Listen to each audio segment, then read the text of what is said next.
Sie täuschen sich alle, die glauben, dass auch nur ein Riss in das Gefüge unserer einzigen Bewegung gekommen sei. Sie steht fest, so wie dieser Block hier. Hitler and other German nationalists absolutely hated the Treaty of Versailles. The Germans look at this and go, this is just a humiliation. It was a mood of revolution, a mood of deep dissatisfaction, a mood of instability, and it felt like the country was on the brink of collapse. In that climate of hopelessness and despair, Hitler promised something different. Hitler promised that he could make Germany great again and bring her out of this economic crisis. Most people are struggling to survive. And of course, you know, like any really brilliant public speaker, he's going to use that to his advantage. It's like a conductor with an orchestra.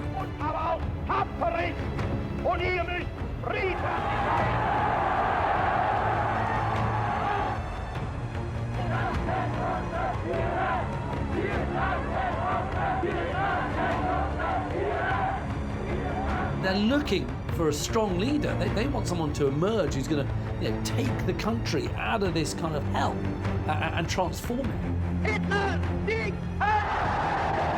Sieg!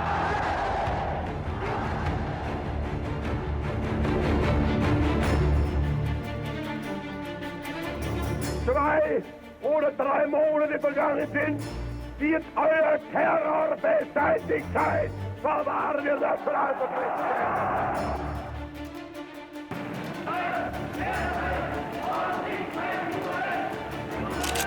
Determined at the end of 1932 to accept not a vice-chancellorship, but only the top position. He hailed that as the Nazi seizure of power, so this was his moment.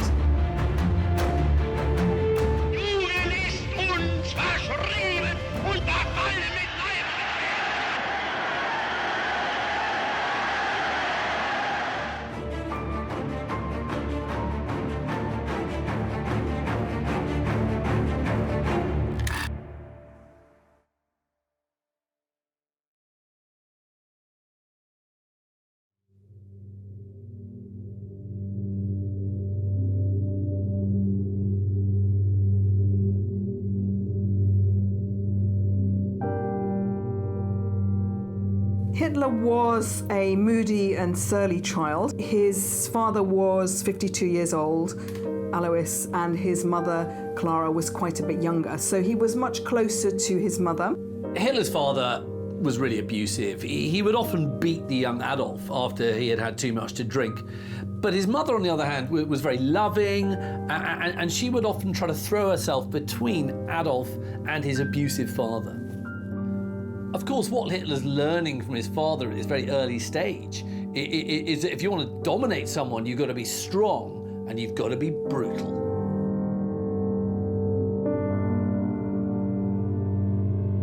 Hitler's father was very strict and authoritarian, and perhaps this had some influence on the young Adolf as he grew up.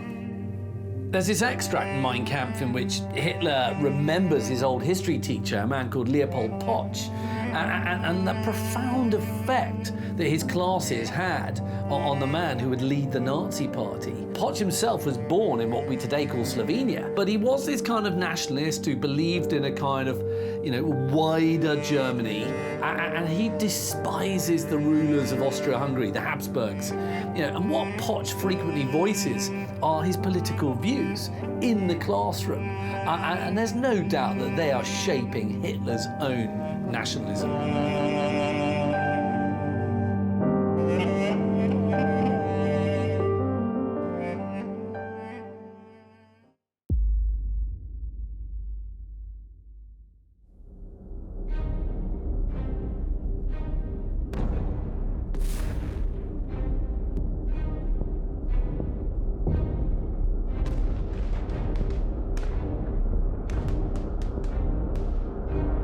Once war was announced, Hitler was in Munich at the time, and in fact he's seen pictured in one of the squares there where the war's being proclaimed.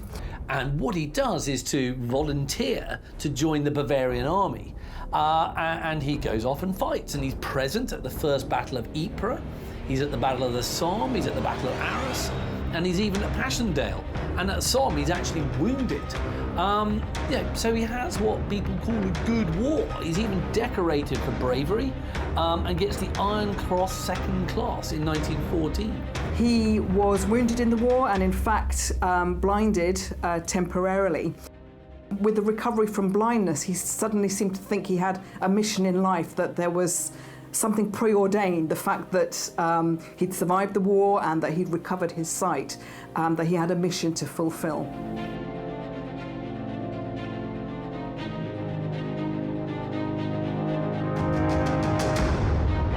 Hitler's wartime experience really reinforces his sense of German patriotism. And when Germany capitulates in 1918, in November, he's incredibly bitter. And it's that bitterness that's really going to start to form its political ideology. Hitler pinned the blame for the loss of the First World War on what he called the November criminals, those who had signed the armistice on behalf of Germany. So really he believed that had the German army been allowed to continue on the battlefield, they would have won. And from here came this myth of the stab in the back, that the army had been stabbed in the back. And this became very popular among German right-wing and paramilitary groups and so on. Those responsible for it were people like Hitler claims of Jews, and Marxists, and basically anybody who had signed the armistice that ended the fighting.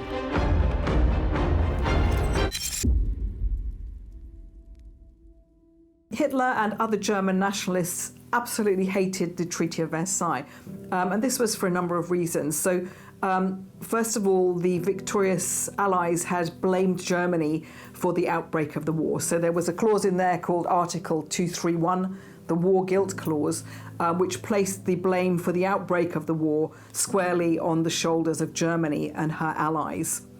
So not only that, but also this meant that the Allies could ask for reparations from this nation who had started the war. Very, very hefty sum of money. You know, the Germans look at this and go, this is just a humiliation. You know, not only have we lost the war, we're now being made to pay for it. The mood in Germany at the end of World War I was that of a humiliated and defeated people and nation. This fight had been going on for 4 years. Millions of people had died, and no one had got anything or no one had got anywhere.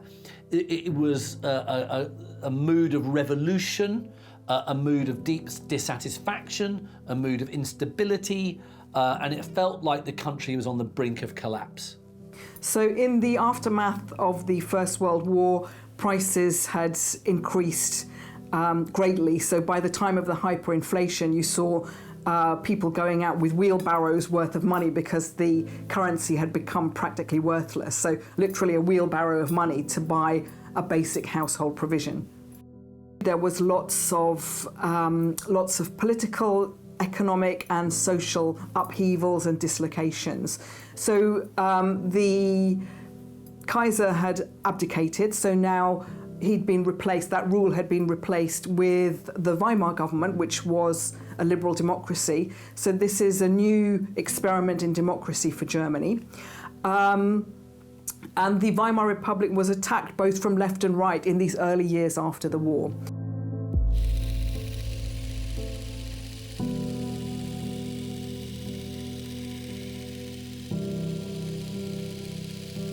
In July 1919, Hitler gets a new job, and this is actually really crucial, one of the first steps that's going to take him to power.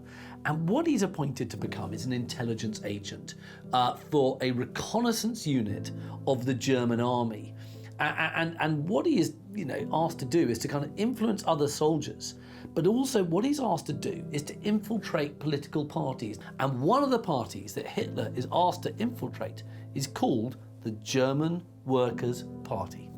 So Hitler became leader of the party by July 1921, so quite early on still. And he was determined to try and grow that party, and of course eventually to make it a party that would allow him into power. The party changed its name from the German Workers' Party to the National Socialist German Workers' Party. And there were quite important changes that Hitler made at this early point. One of them was the introduction of a paramilitary wing, so the SA, the Sturmabteilung, or the stormtroopers. And this was important because all the other parties had their own paramilitary organisation. And secondly, for the party to have its own newspaper, the Volkische Beobachter, or the People's Observer. And again, this was important because it marked the arrival of the party. All the other parties had their own press.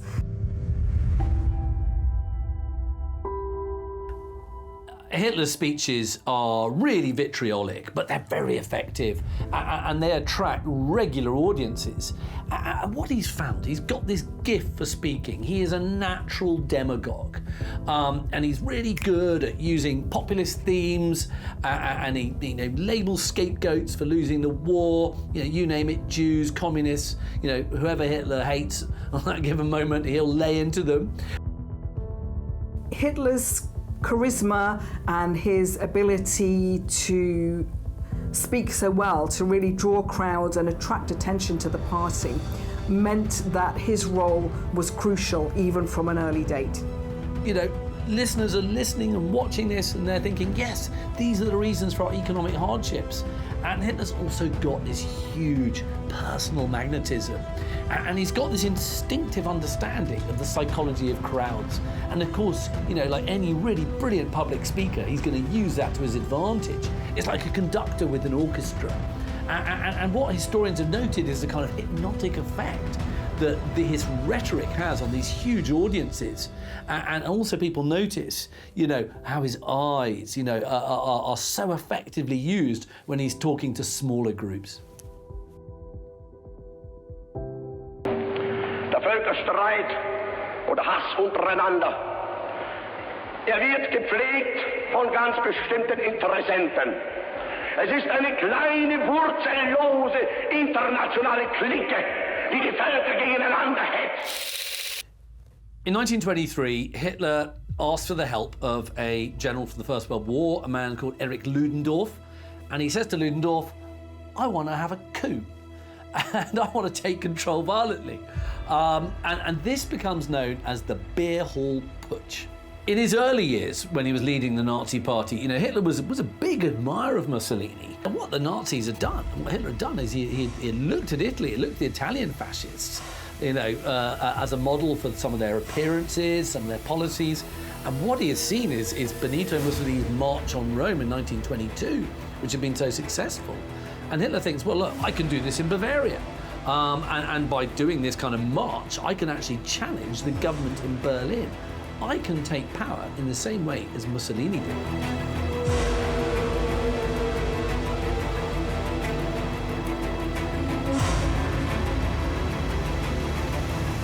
Whilst Hitler had some support among the armed forces and among the upper classes that had made him believe that this might be possible, the truth is he'd really overestimated that. The Weimar Republic, despite the problems that beset it, was not really on the verge of collapse at this stage. But actually what the Putsch does is brings Hitler to the attention of the wider German nation for the first time. And it's obviously generating big headlines in newspapers all over the world.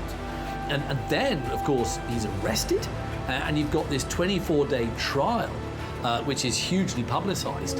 And what a trial does, you get this process called blowback. It's giving Hitler a platform to express his kind of vile ideology to the nation.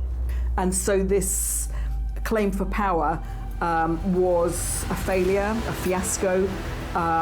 Hitler ended up being arrested, along with many of his followers, and he was imprisoned.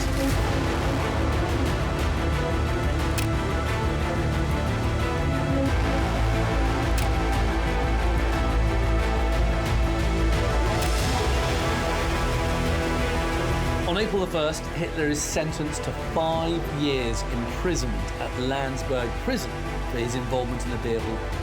And there he dictated Mein Kampf, so his struggles and his political ideas, to Rudolf Hess and Emil Morris. What this book does is to lay out Hitler's plans in a kind of very rambling, incoherent fashion for transforming German society into a society based on race.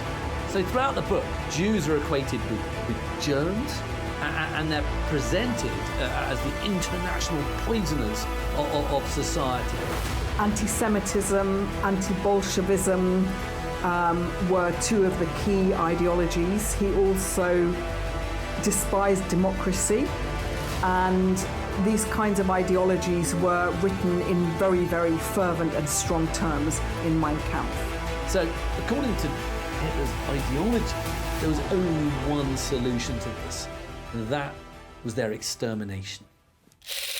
The Great Depression was this severe worldwide economic depression that took place between 1929 and basically lasted a whole decade till about 1939. What it saw was a major fall in stock prices in the United States, and you see basically an economic cataclysm worldwide.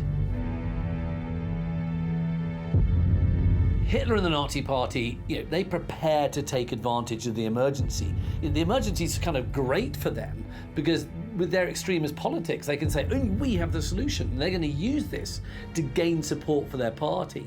And what they also promise to do is to just sweep away the Versailles Treaty. And they say, we're going to strengthen the economy and we're going to provide jobs. No real mention of how, but it looks like a solution.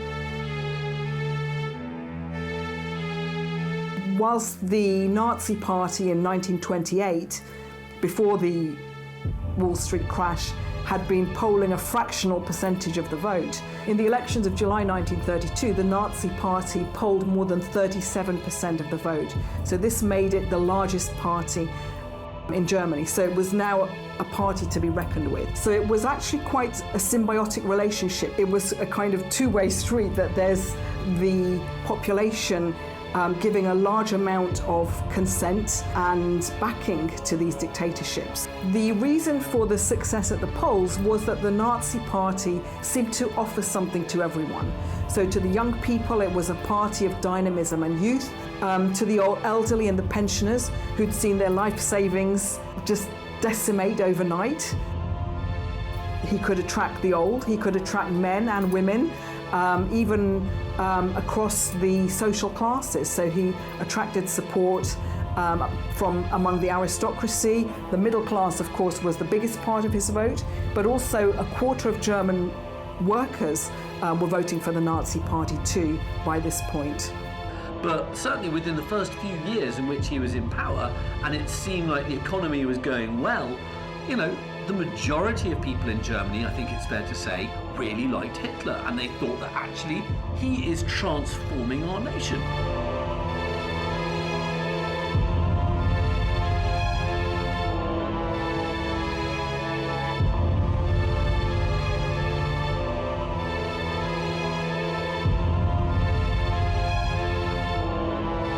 Hitler had quite a lot of disdain for the other political parties. He was convinced that his party was the one that was going to make a difference, and he was determined at the end of 1932 to accept not a vice-chancellorship, but only the top position. He was determined and uncompromising about being Chancellor of Germany. And when Hindenburg offered him this position, he hailed that as the Nazi seizure of power. So this was his moment. On the 27th of February 1933, the Reichstag building is set on fire. Hermann Goering says this is definitely a communist plot. And at Hitler's urging, Hindenburg, who's the president, responds by signing the Reichstag fire decree on the 28th of February, just the next day. And this allowed the cabinet to have full autonomy and to take any steps it considered necessary in order to safeguard public order. So this was a fundamental step in Hitler's consolidation of power. One of the first things Hitler does with the Reichstag decree is to basically suppress the activities of the German Communist Party. And he got 4,000 members arrested almost overnight.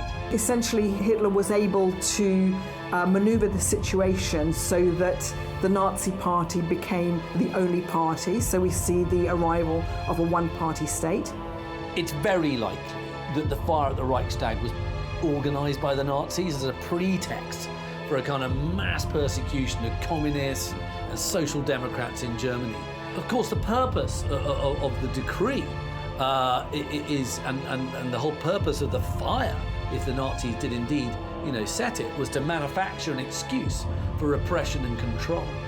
In the end, it doesn't matter whether the Nazis started it or not. The fact is the Nazis used it as an excuse to gain more totalitarian power.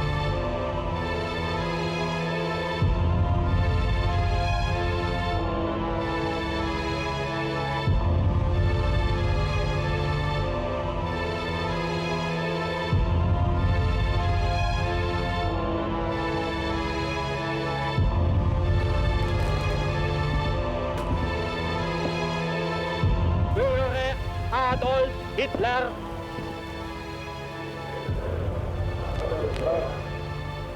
Unverbrüchliche Treue. Unverbrüchliche Treue. Ihm und den wir von ihm bestimmten Führern. Ihm und den wir von ihm bestimmten Führern. Unbedingten Gehorsam. Unbedingten Gehorsam. Die größte Eidesleistung der Geschichte ist geschehen. Der Sieg heil! Sieg heil!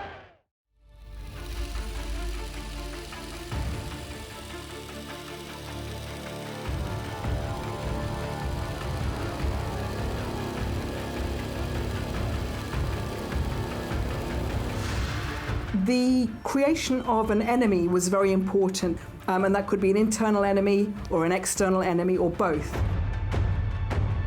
After Hitler came to power, life for Germany's Jews took a severe turn for the worse. The Jews in Germany were to feel the full effects of more than something like 400 decrees and regulations that restricted all aspects of their public lives and even their private lives. In the very early days and weeks after Hitler came to power, there was a boycott of Jewish shops and businesses. There was also an Aryan clause inserted into the civil service law, which removed Jewish civil servants from their jobs. All of that within the first few months. In the weeks and months that followed, Germany's Jews became increasingly isolated and excluded from one profession after another. You have the Nuremberg race laws being passed in 1935, and these define Jews not by their religious belief, but by their ancestral lineage. And what these laws also do is to kind of formalize the segregation of the Jews away from the so-called Aryan population of Germany. It is basically creating the Jews as kind of internal foreigners, if you like. So throughout the mid-1930s, the German propaganda machine was very busy putting out anti-Semitic propaganda, among other types of propaganda. So Julius Streicher's Der Stürmer put out a lot of anti-Semitic material, but the same was true from the propaganda ministry in terms of posters and placards, and as the years went on, anti-Semitic films, radio propaganda, and press propaganda too. For the most part, a lot of Germans accepted the Nuremberg laws, partly because Nazi propaganda had successfully kind of swayed public opinion and fostered this general belief that Jews were a separate race. And also, no one wants to kind of oppose the regime because it would mean, you were going to leave yourself open to harassment or worse still, arrest by the Gestapo. A lot of people just kept their mouths shut. Anti-Semitism was not new for Hitler. I mean, he had been very publicly expressing and harboring really anti-Semitic views ever since the Nazis had published their 25-point program way back in 1920. The Nuremberg laws marked a very significant moment in this history of the Third Reich and in the anti-Semitism, the escalating anti-Semitism of the Third Reich. Und wenn die jüdischen Zeitungen heute glauben, auf versteckte Drohungen die nationalsozialistische Bewegung einschüchtern zu können, wenn sie heute glauben, unsere Notverordnungen umgehen zu dürfen, sie sollen sich hüten, Einmal wird unsere Geduld zu Ende sein und dann wird den Juden das freche Lügenmaul gestoppt werden. On the night of the 9th to 10th of November 1938, Goebbels, the propaganda minister, unleashed a pogrom. So this was a mass-scale attack in full public view of German Jewry. A German diplomat called Ernst von Rath is assassinated. He's murdered by a 17-year-old German-born Polish Jew called Herschel Grinspan. And that is used as a pretext by the Nazis to carry out one of their most infamous actions. The Night of the Broken Glass was a decisive turning point in Nazi anti-Semitic policy. So Hitler had always, back from Mein Kampf, talked about his hatred of the Jews, and here Goebbels had presented him with something that pleased him very much, because it was portrayed as this spontaneous response of the German population, although of course it was heavily and carefully orchestrated from above and by Goebbels. And yet this was something that very much fitted in with Hitler's worldview. Kristallnacht, or the Night of the Broken Glass, was this whole kind of series throughout Germany, German towns and cities, of really repulsive actions against Jews. You have Jews being beaten up, you have Jews being killed, you have synagogues being burnt down, you have Jewish shops and businesses being vandalised and smashed up. Tens of thousands of Jewish men were taken to concentration camps, and something like 91 people were murdered over the course of that night. You know, it was a really horrific night, and the world looked at it and realised this was a result of Nazism.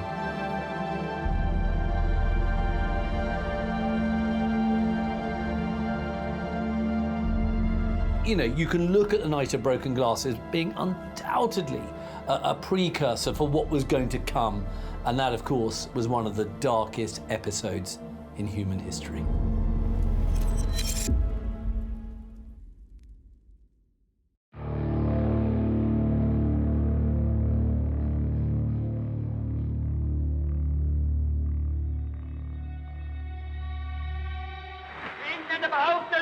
Das deutsche Volk wehrt sich gegen die totalen Kriegsmaßnahmen der Regierung. Es will nicht den totalen Krieg, sagen die Engländer, sondern die Kapitulation. Wollt ihr den totalen Krieg?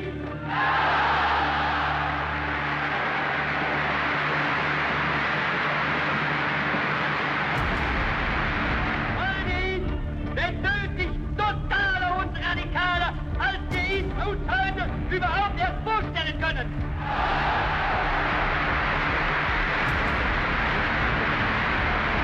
Seid ihr bereit, mit dem Führer als Phalanx der Heimat hinter der kämpfenden Wehrmacht stehen, diesen Kampf mit wilder Entschlossenheit und unbeirrt durch alle Schicksalsfügen und fortzusetzen, bis der Sieg in unseren Händen ist?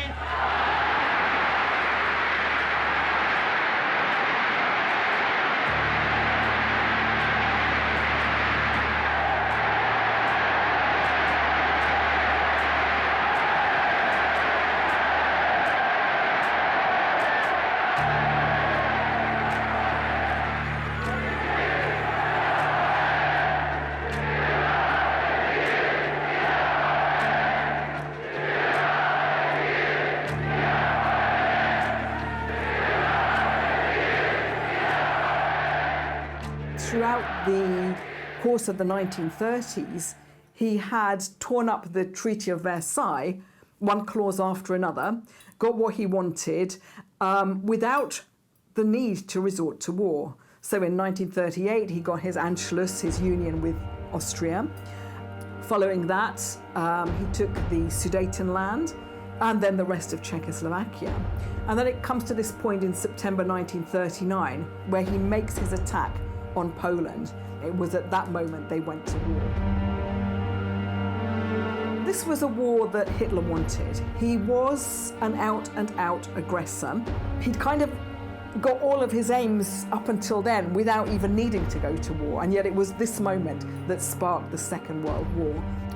Hitler believed that this severe decline in living standards in Germany was a result of an economic crisis that could only really be stopped by military aggression.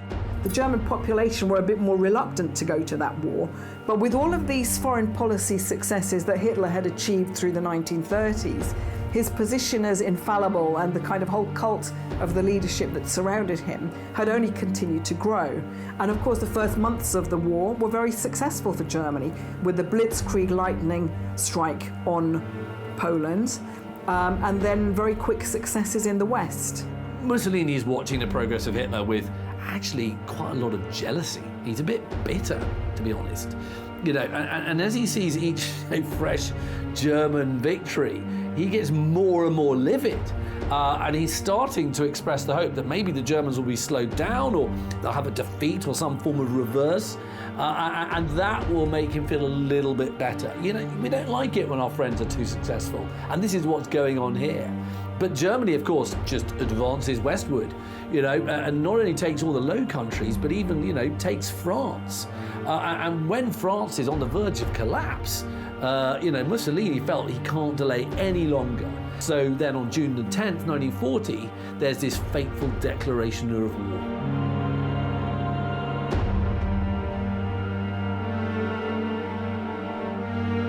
This desire to just keep fighting and then to start fighting on multiple fronts is ultimately going to lead to Hitler's demise.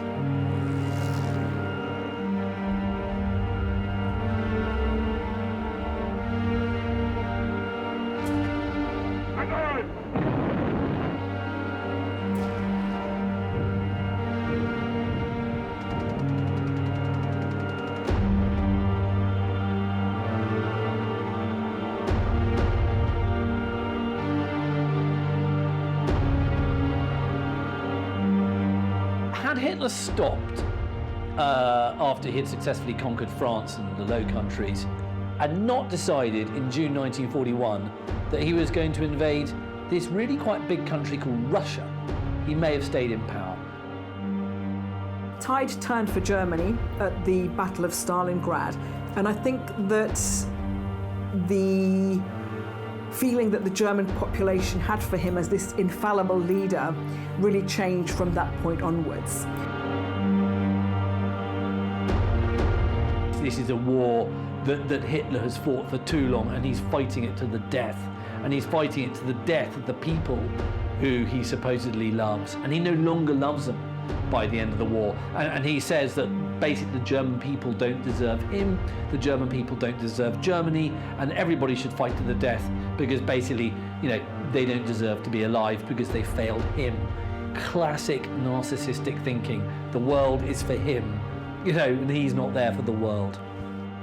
So whilst by this point, after Stalingrad, the cult of the leader was diminished somewhat, he'd created this myth of the Soviet hordes and this great Soviet enemy to such an extent that out of fear and out of desperation, both the army and the home front really worked until the bitter end before capitulation.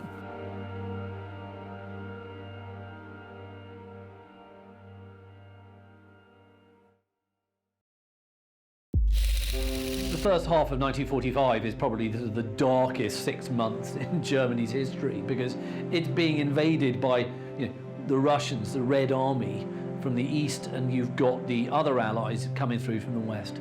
And it's the Russians who reach Berlin first.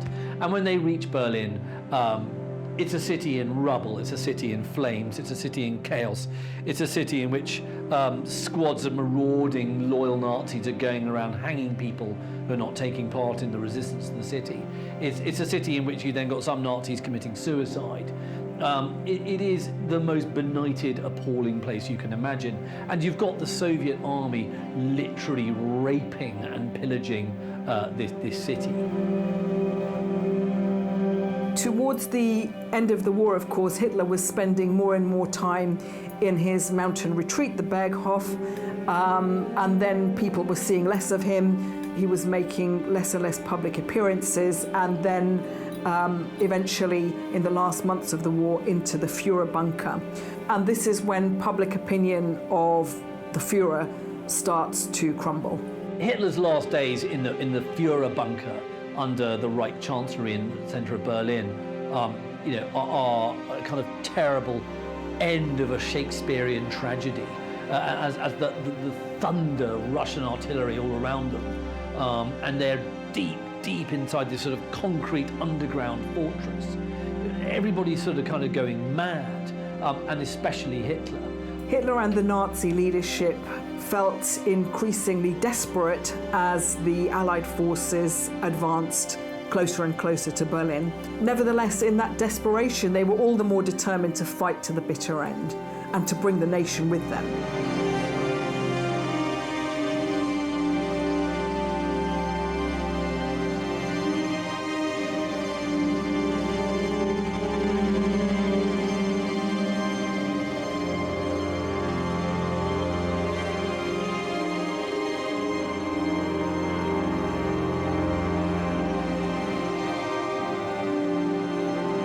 He had not a moment of regret at the end of the war, so he put into place a scorched earth policy that he was going to destroy everything so that the victors wouldn't have anything to take when they arrived. But also he kind of in the end believed that the German people were not worthy of him. So he sort of got it in his head somehow that they weren't this master race after all, and that they had betrayed him. Even though, of course, the ultimate lie was what he had done to them. On the 28th of April, 1945, Mussolini is shot dead by partisans in the north of Italy while he's attempting to flee to try and get on a plane. The day after Mussolini is killed, on the 29th of April, 1945, his corpse and that of his mistress, Clara Petacci, they're dragged along and they're dumped on the ground in front of the old Piazzale Loreto. And they're kicked and they're spat upon, and then the bodies are then hung upside down from the roof of an Esso petrol station. And then the bodies are then stoned. I mean, it's kind of endless abuse of these corpses by civilians. One man who sees what happens to Mussolini's corpse and learns from it is, of course, Adolf Hitler. And it's the abuse of Mussolini's corpse that leads Hitler to make a decision to actually kill himself, a few days later. On the 30th of April 1945, Hitler committed suicide with his new wife, Eva Braun. So he shot himself. She took a cyanide tablet, determined to be a beautiful corpse. Hitler committed suicide, but so too did his propaganda chief, Joseph Goebbels. What was particularly horrific about Goebbels' suicide was that he and his wife actually killed all their children before they killed themselves, because they couldn't face the idea of a world without Adolf Hitler, and they didn't think their children should have that fate.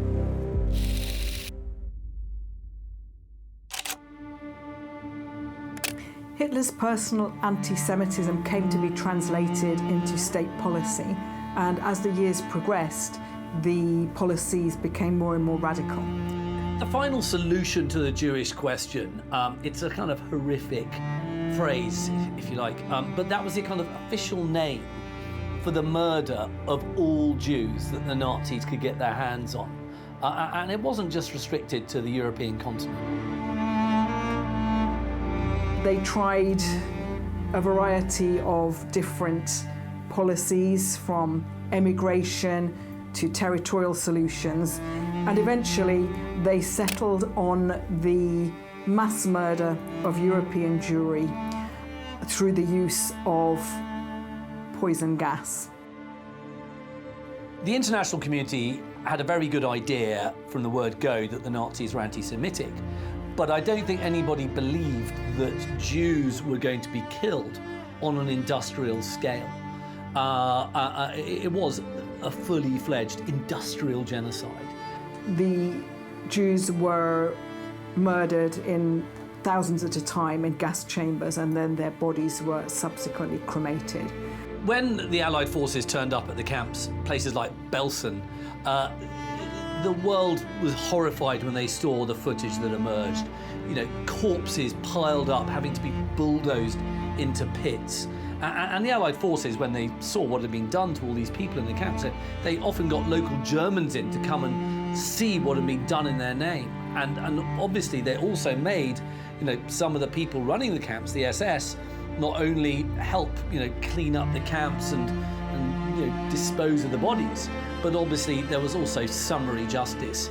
Even though it's not kind of officially recorded, there are many stories of troops getting absolutely livid with some of the SS who, you know, ran the camps and just shooting them out of hand.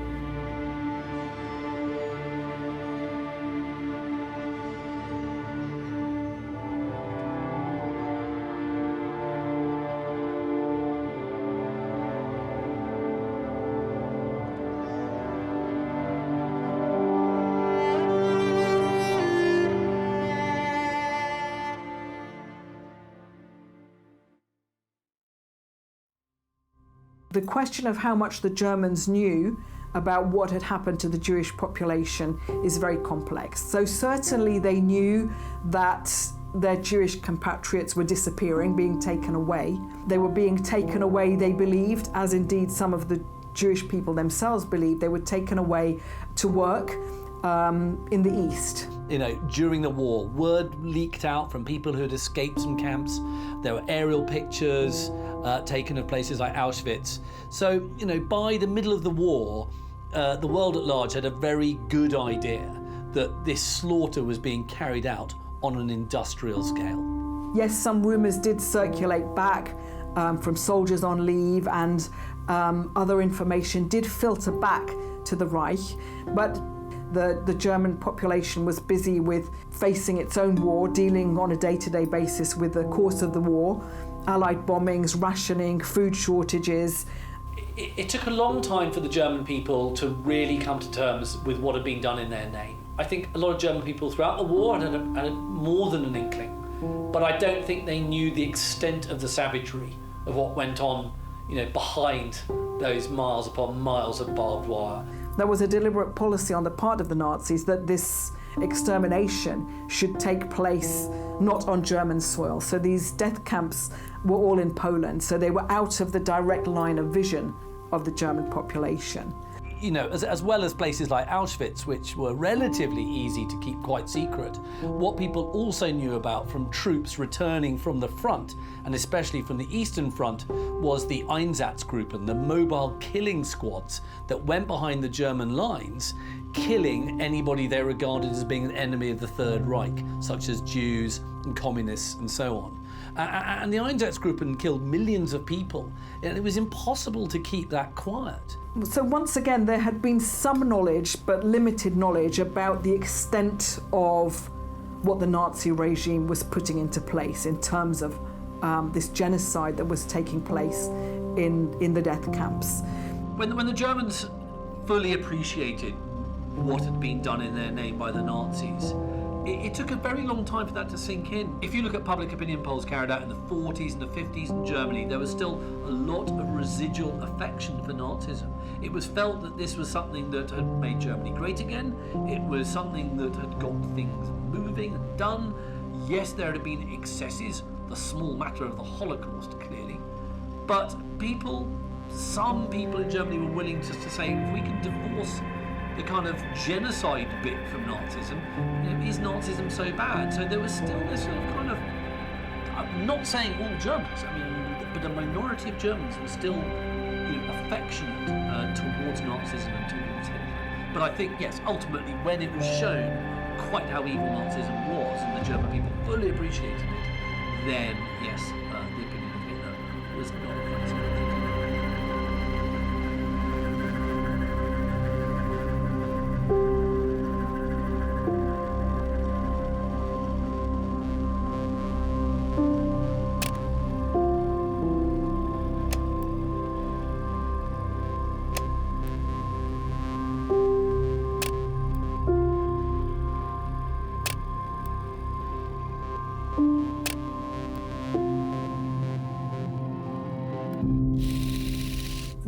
historical significance of the Holocaust, of course, was that once the full horrors of Nazi policy became known, the watchword after that was nie wieder, never again, that these kinds of atrocities should never be allowed to occur again.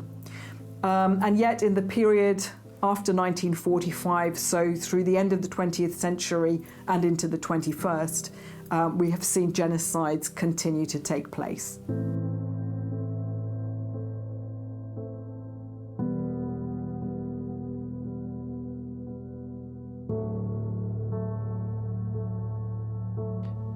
Certainly, there are a lot of reasons why you might have voted for Hitler in the 30s, not all of which involved you being evil. But certainly, if you were a fan of Hitler after the war still, and after all the revelations that had come out, then I would say you definitely are evil. There was not really much opposition to Hitler, either from those around him or even any resistance on much of a wide scale in Germany as a whole, so very limited resistance. Those around him were always trying to curry favour with him, so whatever they were trying to do, they called it working towards the Führer. His view was well known, and in fact all of his advisors, ministers and armed forces were mainly trying to impress him and to try to enable him to achieve his goals.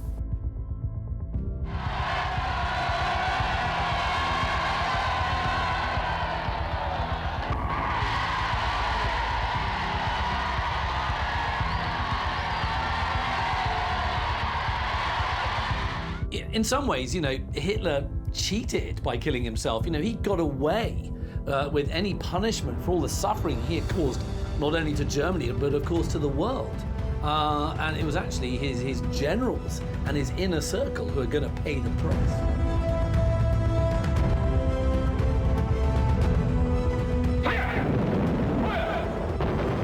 German guns, German bombs. In diesen 13 Jahren haben sie auf allen Gebieten jammervoll versagt.